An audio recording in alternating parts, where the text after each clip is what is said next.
السلام علیکم ناظرین، ایک شخص اپنی پیداوار کے 3 حصے کیا کرتا تھا۔ ایک حصہ اپنے کھانے اور اپنے بال بچوں کے کھانے کے لیے، ایک حصہ اللہ کی راہ میں خرچ کرنے کے لیے نکالتا تھا اور ایک حصہ باغ کی دیکھ بھال کے لیے۔ وہ ہمیشہ ایسا ہی کرتا تھا، اس لیے اس کے کھیت میں اللہ تعالیٰ کی طرف سے برکت ہوتی تھی اور کھیتی ہمیشہ سرسبز رہتی تھی۔ اگر اس کے پاس پانی نہ رہتا تو دوسری جگہ پانی برس کر اور بہہ کر اس کے کھیت میں آ جاتا۔ ایک مرتبہ کا واقعہ ہے کہ ایک شخص جنگل میں جا رہا تھا۔ اچانک اس کے کان میں ایک آواز آئی کہ کوئی بادلوں سے کہہ رہا ہے کہ فلاں باغ کو جا کر سیراب کرو۔ اس باغ کے مالک کا نام بھی لیا گیا۔ چنانچہ اس بادل نے وہاں سے ہٹ کر ایک پتھریلی زمین پر جا کر خوب موسلادھار پانی برسایا۔ وہ پانی بہہ کر ایک نہر میں جا پہنچا۔ وہ نہر اس شخص کے باغ میں آتی تھی۔ یہ شخص اس پانی کے ساتھ چلا کہ دیکھیں کیا ماجرا ہے اور کس بزرگ کی کرامت ہے۔ وہ نہر کے کنارے کنارے چل کر اس باغ میں پہنچ گیا۔ اس باغ میں ایک بزرگ پانی کو ادھر ادھر کر رہے تھے۔ اس راہگیر مسافر نے ان سے دریافت کیا کہ حضرت آپ کا نام کیا ہے؟ اس بزرگ نے وہی نام بتایا جو اس نے بادلوں میں سے سنا تھا۔ اس بزرگ نے اس راہگیر سے فرمایا کہ آپ میرا نام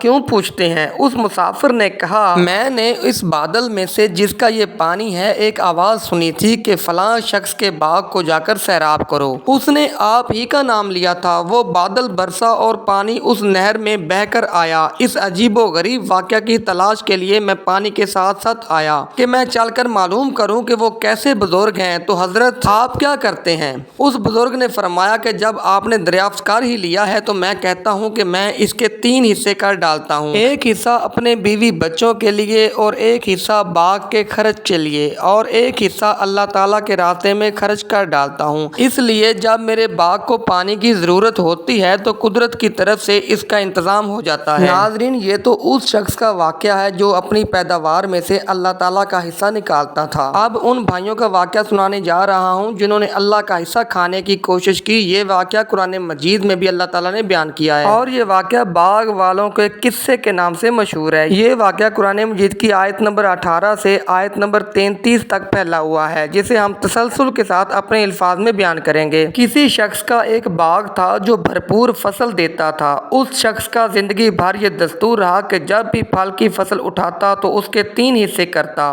ایک حصہ تو خود اپنے گھر کی ضرورت کے لیے رکھ لیتا، دوسرا حصہ اپنے قریبی رشتہ داروں اور ہمسایوں میں تقسیم کر دیتا اور تیسرا حصہ فقراء اور مساکین میں بانٹ دیتا تھا۔ اس کی اس سخاوت کی وجہ سے اس کا باغ سب سے زیادہ فصل دیتا۔ کٹائی کے دن فقراء و مساکین موقع پر پہنچ جاتے اور اپنا اپنا حصہ وصول کر لیتے۔ جب یہ شخص انتقال کر گیا تو اس کے بیٹوں کو خیال آیا کہ ہمارا باپ تو ساری عمر اس باغ کی فصل کو ادھر ادھر تقسیم کر کے اپنی کمائی یوں ہی لٹاتا رہا اور زندگی بھر مفلس ہی رہا۔ اب ہمیں یہ ریت ختم کر دینا چاہیے۔ باغ ہمارا ہے اور اس پر حق بھی ہمارا ہے۔ چنانچہ انہوں نے آپس میں یہ طے کر لیا کہ جب کٹائی کا موقع آئے تو راتوں رات ہی کر لی جائے تاکہ نہ کوئی غریب اور مسکین آئے، نہ ہمیں تنگ کریں اور نہ ہم برے بنیں۔ انہوں نے اس بات پر قسمیں کھائیں کہ ایسا ہی کریں گے اور انہیں اپنی اس اسکیم پر اس قدر وثوق تھا کہ انہوں نے انشاءاللہ کہنے کی بھی ضرورت نہ سمجھی۔ جب کٹائی کا وقت آ گیا تو وہ راتوں رات خوشی خوشی اچھلتے کودتے اپنے باغ کی طرف روانہ ہوئے۔ ادھر اللہ کا کرنا یوں ہوا کہ اسی رات سخت آندھی اور طوفان آیا جس میں آگ تھی۔ آندھی کے ذریعے وہ آگ باغ کے درختوں تک پہنچ گئی اور تھوڑے ہی عرصہ میں انہیں جلا کر راکھ کر گئی۔ آن کی آن میں سارا باغ جل کر راکھ کا ڈھیر بن گیا۔ جب یہ عقل مند بیٹے وہاں پہنچے تو وہاں نقشہ ہی بدلا ہوا تھا۔ انہیں وہاں باغ نام کی کوئی چیز نظر ہی نہیں آئی۔ سوچنے لگے کہ ہم شاید رات کے اندھیرے میں کسی غلط جگہ پر پہنچ گئے۔ پھر جب ان کے کچھ حواس درست ہوئے تو حقیقت ان پر آشکار ہو گئی کہ ان کی نیت کا فطور آندھی کا عذاب بن کر ان کے باغ کو بھسم کر گیا ہے۔ اب وہ ایک دوسرے کو ملامت کرنے لگے۔ ان کے منجلے بھائی نے کہا کہ میں نے تمہیں کہا نہ تھا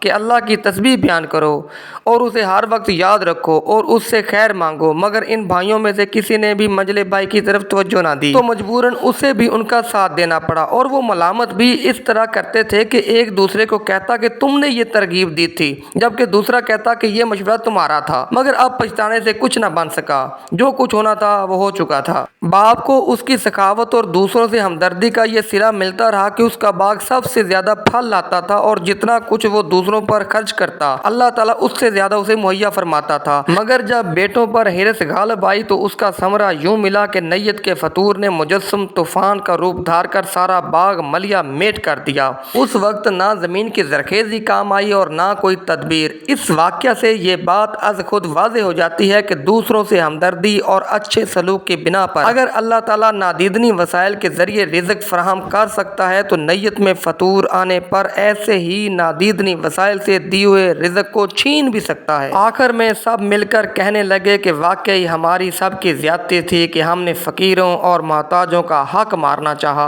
اور حرص اور طمع میں آ کر اصل بھی کھو بیٹھے۔ یہ جو کچھ خرابی آئی اس میں ہم سب قصوروار ہیں، مگر اب ہم اپنے پروردگار سے نا امید نہیں۔ کیا عجب ہے کہ وہ اپنی رحمت سے پہلے باغ سے بہتر باغ ہم سب کو عطا کر دے۔ تو ناظرین، اس ویڈیو میں اتنا ہی، ملتے ہیں اگلی ویڈیو میں، تب تک کے لیے اللہ حافظ۔